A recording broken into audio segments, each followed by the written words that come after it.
Good afternoon and welcome from the shores of Lake Como. We are here at the Ambrosetti workshop. This is a Life Hacks Live with Facebook and CNBC. And I'm very happy to say that I'm joined by Dr. Dami Samoyo. We're going to be talking about her life and how she has hacked it, essentially. Now, you know the rules of the game here. Apparently, yes. You're going to be spinning this wheel here, okay. And whichever color and category it lands on, I will then pick one of these cards and ask you a question. Super. So okay. Let's kick it off. Okay. I feel like Vanna White. Yeah, a little bit. Okay, we have got, is that just blue? So it's a question about balance. Oh, right, okay. Where and when do you get your best ideas? So I am a sort of latter day runner. So I started doing marathons a couple of years ago. And actually I found that I get really great ideas when I'm running. I do a lot of interval training now, as well as long distance running. And it's a very solitary exercise. And so during that process, I find I got really great ideas. Is it during the sprints or the slower moments in those Definitely intervals? In the slower moments. Usually when I'm heaving and sort of trying to catch my breath, I have a sort of all you can focus on. Exactly. Yes. So that's what I do. Yeah. Spin it again. Okay. Ooh. Routine, orange. Okie dokie. What's the first thing you do when you wake up? So I usually have hot water and lemon, which sounds very boring, but it's usually a prelude to going to the gym. So I'm going to end up sounding like a sort of a sports fiend here, but I actually do go to the gym first thing in the morning, sort of tick the box, get it out of the way. But I do a lot of weights and some cardio, and that sort of gets the day started for me. I should just say to those watching, this is Life Hacks Live. If you have questions for Dr. Moyo, please send them our way in the comments section. Spin it again, please. Okay. Another routine question. Oh, God. This is a question that everyone likes to answer. Oh, no. How many hours of sleep do you get each night? Okay. So I've gotten really good at this. Now I try to force myself to get up to 8 hours quite diligently. It's not easy because I am an early bird, but I used to, in the past, stay up quite late. But now I have to basically be in bed by no later than 10 o'clock, which I feel a little bit like a baby, but it's actually made a considerable difference to my life. So do you set an alarm clock then at 6 a.m.? I do, actually, and I figured out on the Apple phone. I'm sure my brother is rolling his eyes because he thinks I'm constantly clueless about it's an innovation on telephones. But basically, not only do you have an alarm to wake you up, there is an alarm to tell you when to go to bed. So that's what I'm using right now. Do you have anything on there that kind of monitors your breathing? Have you used any of the wearable tech? I have used wearable tech. It's a bit fidgety for me, to be quite honest. I think it will improve over time. I do sort of, that's part of my life hack and sort of the sports realm. I do try a lot of different gizmos, different clothes, but also a lot of the wearable technology. And I just don't think they're quite there yet. For the running apps, I use a lot of the ones that are used to time on intervals, but also for long distance. Those are a little bit better. So if you're very strict about your 8 hours of sleep, I'm interested. You travel quite a bit as well. I do.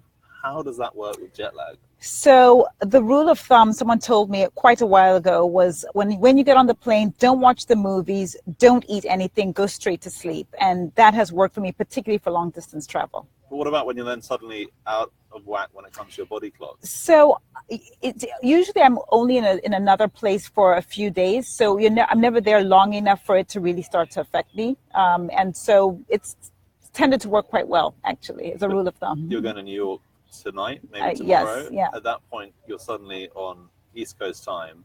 Are you getting to mid-afternoon and thinking? Not really. Okay. I think I've done it long enough that my body's adjusted. I have to say the sort of New York, London, and London, Africa routes are the least problematic for me. I think when I travel from London to Asia, for example, that's probably the most brutal. And of course, the most brutal of them all is going from London or New York to Australia or New Zealand, where you definitely have to figure out exactly. Yeah, exactly. Please spin it again. Okay. Another balance question. Question on balance. God. Are you balanced? What is your favorite way to recharge? So I am a big murder mystery fan. I love Columbo. I love Law and Order and sort of legal type shows. And so sometimes in the United States they have these weekend marathons. And Binges. exactly, Yeah, I know the ones. On exactly, USA. exactly. And so I mean, as embarrassing as it is, I tend to use that as a way to. There's nothing wrong with a bit of Law and Order I SVU. guess so, but I'm sure lots of people out there are probably again kind of clueless. They're like, it's not reality television, and so it's but I enjoy that very much. Fine. Just to reiterate for viewers here, I'm joined by Dr. Dambisa Moyo. She is the author of 3 New York Times bestsellers. I think you're the holder of 4 degrees. Is that Something like that. I guess I stopped counting after my parents told me to go and get a job. But yes. So we have questions here for her, but if you have any questions yourself and you're watching this on Facebook, please put them in the comments and we will try and get them to her. Spin the wheel again, please. Okay.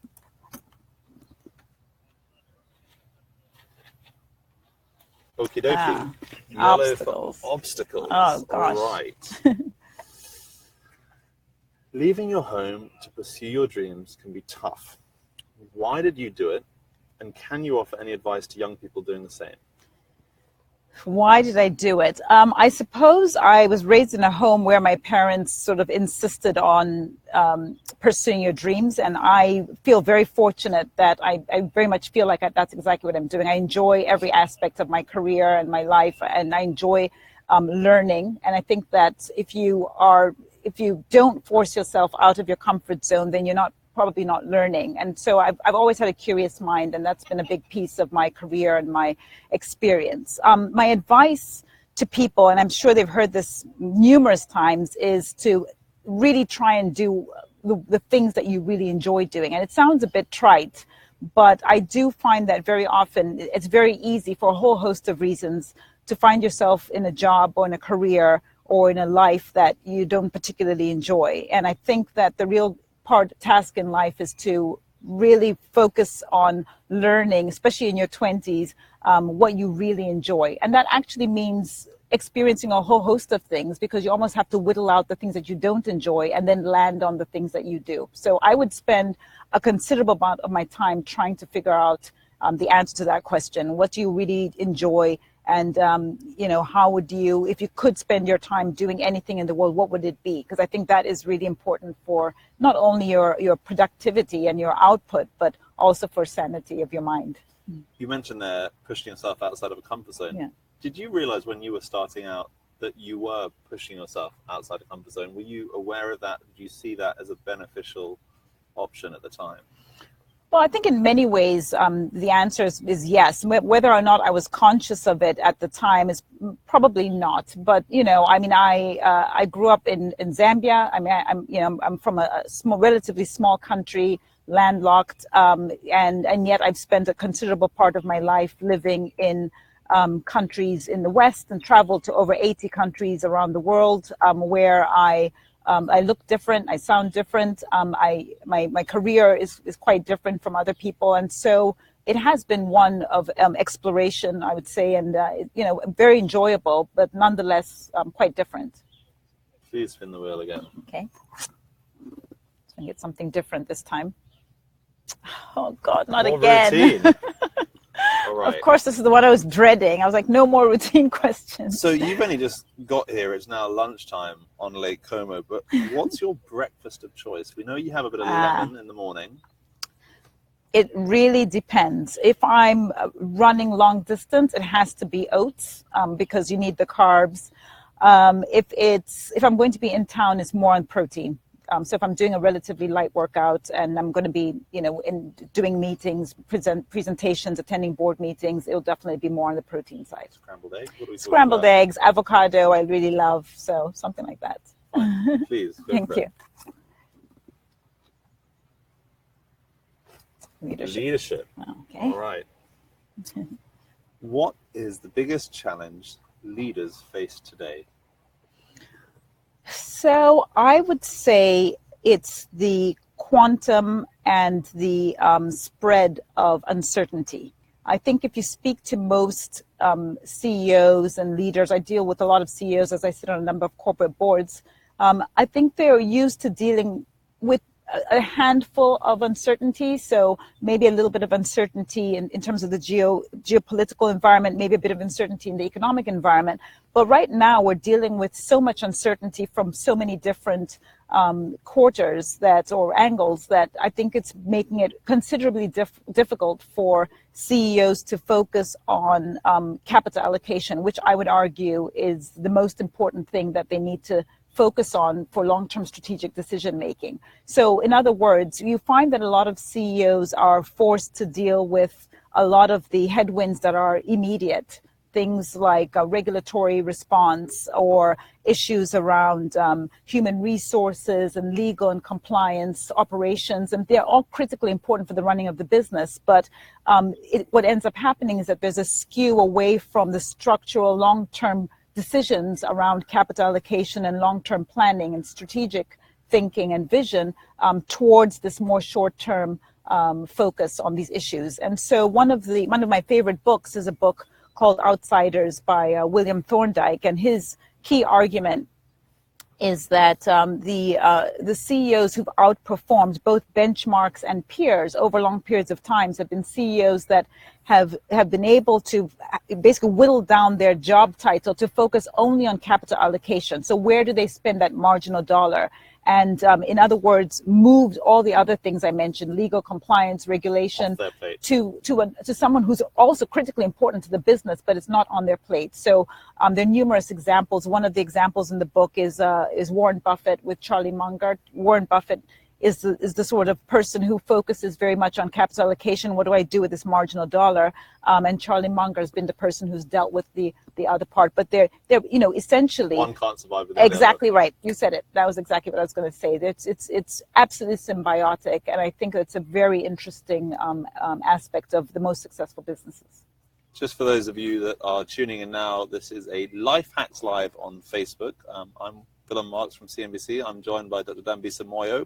We're playing essentially an interview game show here where she spins the wheel and comes up with a number, a color and a category, and then we ask questions related to that color category. If you have any questions yourself, please add them to the comment section. Please spin the wheel once more. Okay, there we go. Another leadership question, it seems. Just. Ooh, this is a good one. Are people born or are they made leaders? So I'm inclined not to believe in predeterminism. And I have this argument and debate with my friends and family all the time about success versus luck, or sort of hard work versus luck, and questions around leadership. If I took the view that leadership is only to those who are born with it, I think we would then find that a lot of people would be quite despondent and think that they could never be in leadership roles. And so I'm naturally going to be inclined to believe that people can learn to be leaders. Great leaders make mistakes all the time. And I think the greatest leaders actually learn from their mistakes and are able to recalibrate and actually do better. And so I'm inclined to believe that if people express and are committed to hard work and diligence and focus, I believe they can be great leaders. I see no reason why they could not. I mean, of course, there are some people who innately have a talent in particular areas, and in certain businesses you may be looking for that specific form of leadership. But I think by and large in the political realm, in business, in non-for-profit organizations, and in general, in sport and general life, I think that if people have a willingness for continuous improvement and are continually keen to learn, I think that they can learn to be great leaders. Fair enough. Okay. Please. Career. All right. This is a viewer question. Oh, right. Francine asks, what is your tip to build a personal brand? Besides Facebook. So it's a great question because I very much feel like I'm straddling different generations right now. I'm sort of the Generation X, older school, where traditional media really was a key component to answering that question. By that I mean television, print, radio. And now what we've seen is essentially the advancement and the proliferation of numerous sites, and we know what social media has done in terms of a disruptor.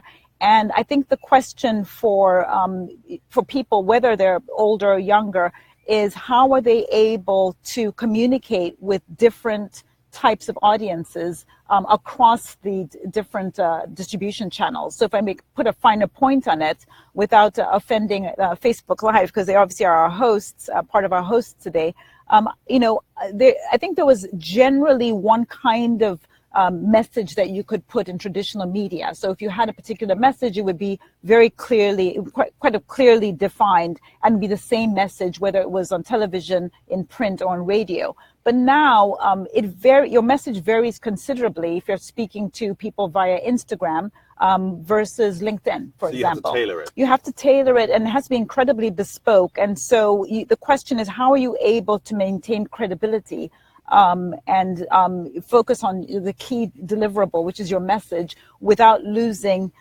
sort of respect, and in a sense, what I think is very important, being able to discuss your views with many different audiences. Fine. Please spin again. Okay.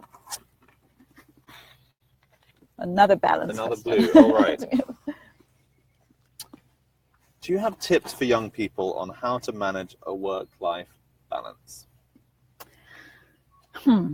So I say because I think it's aspirational for everybody. I prioritize my family and friends, and that does not mean that I don't prioritize my own personal time, with whether it's via exercise or my own work. Those are also very important. Or law and order. Or law and order, of course. I just didn't want to say it. And by the way, this is not in order, order of importance. But I do think that, for a young person, the most important thing is to learn as much as possible about how the world works. And as I mentioned earlier, I think it's critically important to devote as much time as possible to figuring out what you want to do for the rest of your life.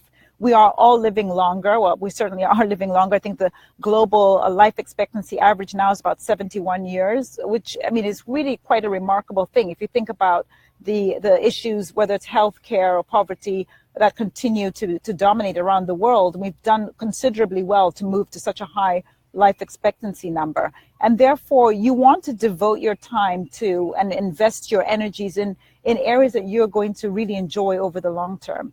So part of that experience is, in a nutshell, is to say that I think in your early years of your career, don't spend it doing things that you can see that you're not enjoying. I mean, I think that's part of the learning. It's not a mistake. It's a learning process to understand that you don't like that particular area, but really pursue, with gusto, the things that you are interested in.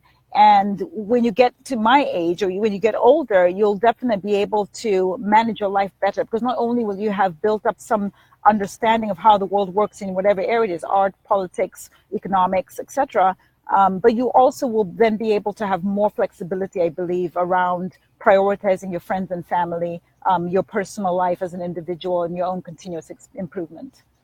This is Life Hacks Live on Facebook with CNBC. I'm very kindly being joined by Dr. Dambisa Moyo. She's talking about work-life balance there. Essentially, it's an interview game show where we spin the wheel here, we come up with a color category, and then we ask questions. If you have questions and you're tuning in, please put them in the comments section for us. Spin the wheel, please, Dr. Moyo. Oh my God, wow. I'm really Focus in trouble with routine. Well, we've talked about this a bit already, but okay. When and how do you get quiet time, if ever? Is this a law and order answer? So is this running? It's what are the other alternatives? Well, so I don't want to come across as an expert in this, and I think that no one should view themselves as an expert. There's so many learnings that can occur as we go through life about how to experience peace and quiet, and to take advantage of times when you are alone. So I travel a lot, and therefore being on a plane is usually, now you can get Wi-Fi in planes, so that's probably going to be disrupted. But, traditionally being on a long haul flight meant that there was a lot of time for solitude and reflection. I mentioned to you earlier, one of the pieces of advice I got was don't spend any time watching movies and, drinking alcohol and having big fat meals. Rather, you should go straight to sleep. And that's a good way to adjust to jet lag. But one of the things that I've also been able to take advantage of, and being on a long flight is the solitude, is the the quiet aspects of that, and time for reflection without being disturbed by a pinging mobile phone or a colleague asking for some information. Do you get that sense when you're at 35,000 feet that you are just a tiny little speck on a massive globe? Or does it not work like that? Well, I feel that way all the time. I mean, we're 7.5 billion people now. We're going to be 11 billion by 2100, and that's when we'll see the population plateau out. I think the world it's an incredible time to be living. And I'm not sort of a morbid person, but I'm also often quite fascinated by really great minds who pass on, and they end up like most of us will be, or many of us will be, just a little bit of an obituary in the bottom right-hand corner of the newspaper. It's a sobering thought. Let's try and get another one here. Ideally a red or a purple. Lessons. Yay. Okay, green. If our viewers could walk away with one lesson from you today, what would it be? You talked about messages. It would be, yes. So I think one of the, there's lots of messages, of course, but one of them, it would be, no doesn't mean never, it means not now. I find that a lot of women, young women that I work with, get discouraged, and men, I should say, young women and men that get heavily discouraged by someone telling them no. And I think we don't do a good job as a society at giving constructive feedback to different people, so that they're not discouraged forever, and they understand that they may not be ready now for a particular role, but that they need to do certain things, and so that in future they will be eligible. And I think that for me, that would be a very key takeaway, that people should not be discouraged because they got a no. It just means that they might have to work harder or differently to create to build the skill base, so that they are much more competitive when they are considered for the next role or for the next opportunity that they're pursuing. Absolutely. I'm going to skip straight through some viewer questions here. Oh, right, okay. Lafernia asks, where do you see yourself in the next 5 years? Oh, my goodness. Besides New York tomorrow. So one key aspect of my life is I could not have predicted being here today. And so I'm going to answer the question in a little bit of a backward way, which is to say, I don't know, but I do everything possible in my life today to make sure that I have a lot of visibility on what opportunities might be out there that I would not consider. So that sounds like a lot of tongue twisting, but basically the point is that I don't know what opportunities there might be for me in the future, but I certainly don't want to be in a place where I didn't know about the opportunity, or I didn't consider the opportunity because I wasn't pushing myself out of my comfort zone. So I read widely. I read a lot of different types of books. I try to meet and interact with people from all different groups. So whether it's age diversity, race diversity, obviously different genders, but also people with different backgrounds. So technology, people who are theologians, people who are politicians, because I could not have predicted being here today, and therefore I can't really predict where I'll be in 5 years. And all I can do is continue to work on the things I really enjoy and keep an open mind for the things that are in an ever-evolving world may present opportunities in the future. Total change of direction. You ready for this? Uh-oh. Kondwani asks, BRICS, dead or still alive? Very tough times right now in the global economy. Do I think that governments are ready for these challenges that the global economy will be facing? No, I don't. But I do think that I'm optimistic that, human progress will continue. We have a lot of issues, from income inequality to technology and the jobless underclass, issues around demographic shifts. I mean, we've talked about the burgeoning size of the global population. Productivity has been declining across developed countries, issues around the debt burden. So these are real massive concerns, natural resource scarcity, real concerns that are in many regards particularly problematic for the emerging markets, because we have a very young population. 90% of the world's population is in the emerging markets. But if you look at the growth profile for the largest emerging markets, of which the BRICS are part of them, so these are countries that have 50 million people or more, the growth numbers are very low, and they tend to be below the 7% magic number that we need to double per capita incomes in one generation. So China and India are higher up. We're talking about 6.5%, but still below the 7% number. But we have very big economies like Brazil and Russia and South Africa that Brazil and Russia certainly were in recession last year. We're hoping that they'll get to 1%, maybe 2%, 1.5% growth rate this year. But real issues long term, I think, for the growth trajectory, not just of those countries, but longer term for the global economy. Let's stick with China. Yun, another viewer, has asked, is China about to become the global dominant power for the 21st century, despite political and environmental issues? Now, environmental issues, quite interestingly, it almost feels like China is on the up and the US is perhaps not as concerned with environmental issues as they were a year ago. But what do you think about that question? So I think that in many ways, there are reasons that people feel that China is taking on a much more dominant global role. And I think they're very clear reasons. They are now one of the largest counterparty for trade across the world. They're a large counterparty for foreign direct investment. They are a key partner certainly one of the largest lenders to the United States government, foreign lenders to the U.S. government. So they have clearly created a much bigger footprint in terms of their role in the global economy. As we know, though, they are arguably the second largest economy in terms of GDP after the United States. Let's call it a $16 trillion GDP. But in terms of per capita income, they're still relatively poor. Some rankings put them at around number 100 in terms of per capita income. So they have a lot of domestic issues that they need to deal with. Some of them are more immediate. I mean, things like pollution and the environmental concerns that you've mentioned. But also there are issues around their debt burden, certainly in the property markets. But there are also longer term structural questions that people are constantly wondering about. Can China actually transition in a safe way from being a country that was export-led in terms of trade and very much focused on investment to one that's much more consumer-based? How might that look longer term? And what does it mean for its democratic principles as well? So I think that, is China going to be an important player in the global economy? Absolutely. I don't know necessarily if we're going to have this unipolar world that we had in the 20th century. We may have multiple polars and that's essentially the backdrop of globalization, which I think sounds more likely to me. That's the macroeconomics, that's the geopolitics. Yes. Let's go back to you. This is, after all, Life Hacks Live on Facebook.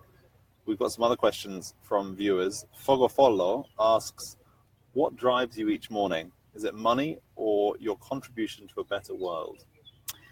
Well, definitely it's not money. Has it ever been money? It has not.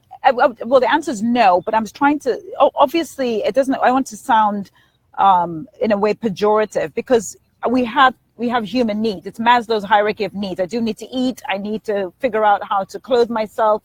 So it's not zero. I wouldn't say I'm as sort of selfless as maybe Mahatma Gandhi might have been or Mother Teresa. So in that regard, money obviously has played a role. But I would say that it's not a primary decision for me. I think ultimately it's about what kind of life you want to lead. I am very conscious about the work that I do. I love complex puzzles about how the world works. I'm often turned off by ideology. So people who are particularly wed to one particular way and they interpret the world as being only through one lens. And so I spend a lot of my time thinking about those types of questions. I am, for example, somebody who believes in democracy, somebody who believes in market capitalism as a force for good. But I also recognize that a reasonable person will ask the question, well, how is it that China, which has deprioritized democracy and has been more state capitalism led, has been able to become the second largest economy in the world, and by some numbers, actually the first most important country in the world today. And so I'm interested in those type of questions, and I try very hard not to be driven by ideology and by unilateral views. And I really want to leave the planet better than I found it, and I'm trying to do my bit. But I think that part of doing your bit in that regard is asking the hard questions of our societies and our communities, but in a way that is integrates society and doesn't sort of pit one group against another, which I think ideology can have the potential to do. I'm going to ask you a hard question then, and it's actually a question from Leah, who's been watching this. Do you have any role models? And if so, who are they and why are they your role models? So that's it's a very interesting question. There are a lot of people who have influenced my life for sure. A lot of them I would say are in the history books, but that doesn't mean that I don't rely on people for advice and for mentorship. In fact, there's this term which has now become much more popular, is this idea of a board of directors. I do have a board of directors for myself. These are people that I trust to give me critical advice on everything from the books, titles and content of my books, but to, delivery of a speech, participation in the Life Hacks Live program. And how did the board vote on that? They said, give it a whirl. Okay. No pun intended. But I think that the key point is, for me, so I'm talking about 3 to 4 people here. You would be quite surprised because they don't necessarily all look like me. They're from different parts of the world. There are men, some, not all of them, and there are men in the group, men and women, at least one from Africa, but there are people from other countries, people from different races, people from different age groups. And I think that to me is the most important thing. The important message is, don't get caught up, and I think this feeds into my ideological point, don't get caught up on where the role model, where the information might come from. I think it's much more important that you are getting critical feedback and constantly remind yourself that we're not entitled to feedback. If somebody gives you critical feedback or feedback that you don't necessarily like, rather than get upset, think about what it took for that person to tell you that piece of feedback. And this is really important because I know that many institutions that I've been involved in have set up mentorship programs, and I know they mean well. And I do think that they are good and can be very effective. But I ultimately think as individuals, we need to find our own mentors and find the people that we trust to give us critical feedback. And we need to constantly pursue the idea of getting that critical feedback. But people will only give you critical feedback and can be mentors to you if you give them the space to give you that critical feedback, if you see what I mean. And too often people end up with mentors, and I have myself over the years, with people who don't want to give you negative feedback, and it's actually not a good thing. It's to your detriment. And, one of my friends used to say people's capacity for self-delusion is enormous. And I wake up sometimes and I think, wow, what might I be deluding myself on? And I think that it's a healthy way that I wish our politicians did more of it. But I think it's really important as we think about role models and mentors to really constantly road test yourself that you are getting critical feedback, particularly where careers are concerned. Moya, thank you very much. It's a pleasure. This is Dr. Nabisa Moya talking to me over the last few minutes about her life as part of a CNBC Facebook partnership known as Life Hacks Live. Thanks for joining us here on the shores of Lake Como. Thank you. At the Ambrosetti Workshop. Thank you.